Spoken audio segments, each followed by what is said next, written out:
la machine virtuelle laay utiliser en général kii laay utiliser VMware Workstation mais bii boobu machine virtuelle box bu doon ne mais pareil c'est la même chose en quelque sorte pour créer machine virtuelle dañuy cliquer si fii machine def nouvelle léegi bon machine bi ma xam tuddee ko PC ensuite fii la koy denc nga def suivant RAM bi 1024 comme ni nga ko waxee la dernière fois 1024 mooy 1 giga machine virtuelle la créer un disque virtuel laay jël ci digg bi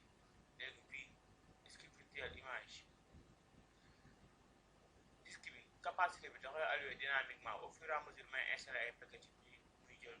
boo si dolli bon sama mémoire de stockage 10 giga la yi ma jot a jël information yi ma jël moo nekk nii su ma paree damay ñëw si stockage laay cliquer fii ñu def fii contrôle IDE ma cliquer ma ñëw fii am na fu ñu def lecteur optique ma cliquer foofu noonu ma dem fii choose a disk file ma dem choisir sama image ISO bi ma bëgg installer sama machine virtuelle bon là Ubuntu version 22 def na dernière version 64 bit ma def suivant récupéré na ko mu ngi nii maa ngi stockage contrôle IDE ma ñëw fii jël def ba pare ma def ok récupéré na léegi sama configuration moo nekk nii pour la dernière fois avant ma lancer mën naa vérifier waat ndax yi ma choisir normal la wala normal avant ma lancer sama installation bon bu dee tout est à la norme bon ma dem fii ma bës démarrer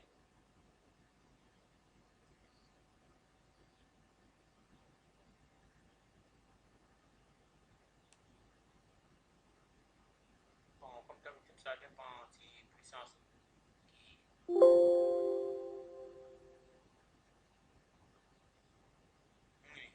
léegi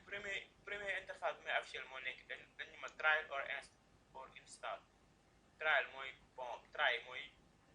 ndax damay tester wala damay installer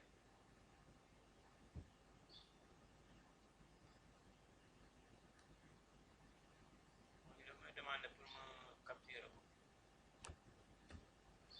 ma bës entrée mu dem da lay pointer si soit installer ou tester ma bës entrée mu indi ma interface bi léegi commencé na installation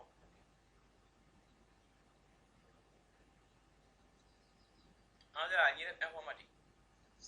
seen test lu si bëri bon bu ñu leen wax bu ñu exercer la leen jox bu ñu utiliser machine virtuelle licence première année ñu nekk première année informatique ak yenn formation yu bëri bon da lay permettre pour nga mën a exercer wu te mun nga tam def ay virtualisation ñi nga xam ne dañuy def réseau yooyu noonu virtualisation bu nekk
French ah bi ma jël French mooy français maa xool français bu ma neex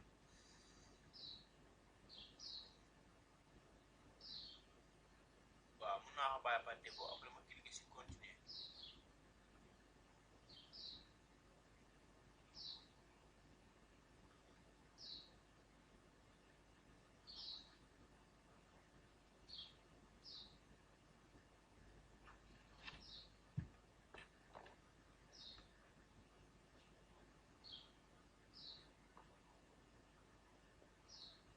voilà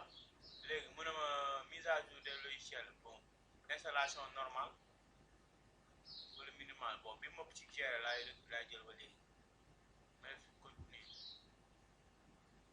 installation des logiciels kenn bu ma neexee pour di taal mun naa ko def de toute façon ci installation lañ toll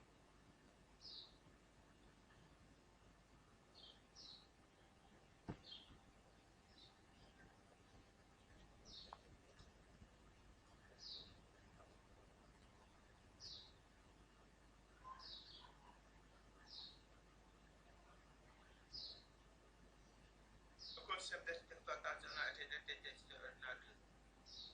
boo lii pour installer la quoi bu dee da nga fekk benn système comme par exemple bu dee da nga bëgg def yor partie bi dina différent ak yeneen partie yi bu dama effacer le disque et insérer bon je peux l'effacer puisque y a rien du tout dañ ko insérer maintenant booy def yor bi mooy nga installer par exemple si même ordinateur nga installer si à la fois Windows la boobaa dina la suggérer parce que da ngay installer Windows ba pare doo nga installer boo installé Ubuntu dina fa détecté Windows bi dina la ndax dëkk ko cohabité nga ne ko waaw nga installé ko cohabité leen ñoom ñaar peut être na am vidéo boobu dinañ ko def si loolu noonu jël ko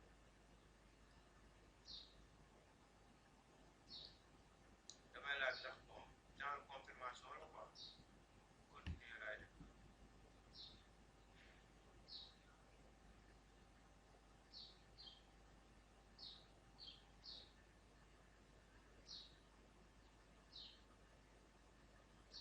waaw fii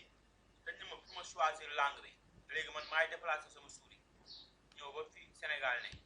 ma cliquer gis nga automatiquement souris bi laay déplacer bon xam naa ni carte Afrique la te Sénégal Dakar côté bii lay féete su ma cliquer mu jox ma Dakar automatiquement ma def continuer souris bi ngay déplacer rek ba position bon bu dee États-Unis nga déplacer aux États-Unis cliquer bu dee France nga déplacer nga xool ci carte yi parce que amul bind mais carte la xam nga à peu près position dëkk bu si nekk position bi nga war a féete position dina la ko suggérer bu dee naaj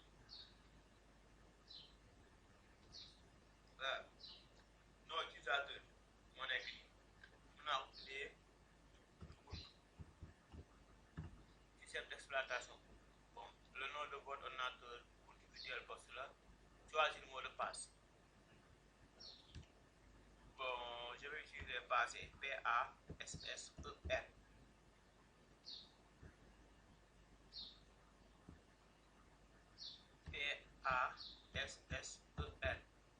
passer pour ñoom ñaar ñëpp bon ouvrir une session automatiquement activer le directory bon tout ça demander le mot de passe voilà léegi après passer laa def fii bon fii da ngay choisir sa nom ordinateur mooy nom d'utilisateur bi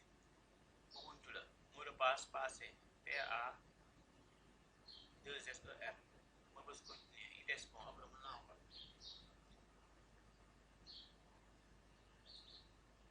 mot de passe trop ferme plus que test la moo tax ma def mot de passe ferme bi en général mën nga def bon mën nga choisir mot de passe léegi nga mën nga choisir mot de passe majuscule minuscule lettre chiffre ak caractère alphanumérique bu la neexee c'est-à-dire pourtant ne mooy pas day naqari kii quoi day naqari imaginer daa am ay critères yi nga choisir mais bi puisque test la donc bu choisir mot de passe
Installation terminée. Maintenant, on demande de redémarrer la machine.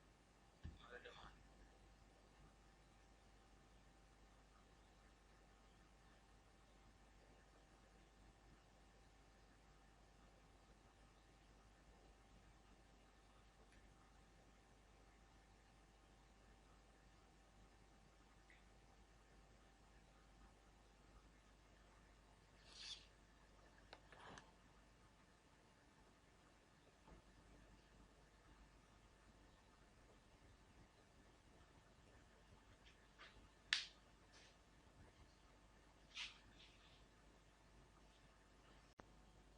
Bon, bu machine bi redémarré woo bon interface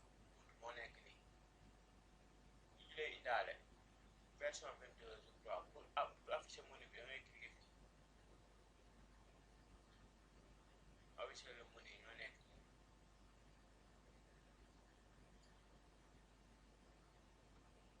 agenda créateur de disque fii ñoo nekk nii bon li mu nekk machine virtuelle moo tax mu xaw ko rétrécir nii mais bu dee beneen bu dee Windows la bu dee seen machine ngeen ko installé directement internet da koy affiché normal voilà léegi LibreOffice moo nekk nii moom la ñuy wax fële Word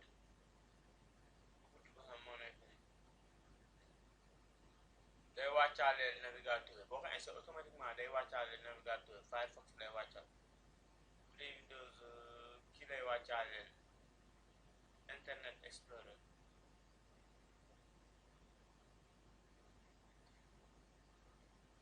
menu baa ngi nii fichier